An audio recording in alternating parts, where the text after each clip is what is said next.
انسان کی پیدائش مٹی سے ہوئی ہے اور انسان کو مر کر کے مٹی میں ہی جانا ہے، اور انسان کی تمام ضرورتیں مٹی سے ہی پوری ہوتی ہیں، لیکن روح جو ہے یہ اوپر سے آئی ہے اور اس کو اوپر ہی جانا ہے، اور اس کی ضروریات بھی اوپر ہی سے آتی ہے، جیسے کہ قرآن ہے، نماز ہے، ایمان ہے، اعمال ہے،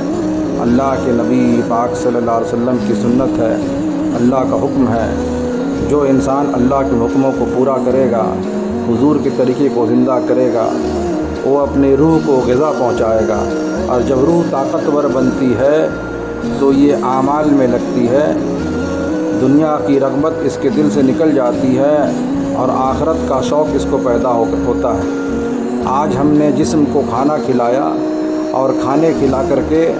جسم کو ہم نے موٹا تو کر لیا ہے، لیکن روح ہماری کمزور ہو گئی ہے۔ ہمیں اپنی روح کی غذا کے لیے محنت کرنا ہے، اور روح کی غذا یہ اوپر سے ہی اللہ کے اعمال جو ہیں وہی روح کی غذا ہے۔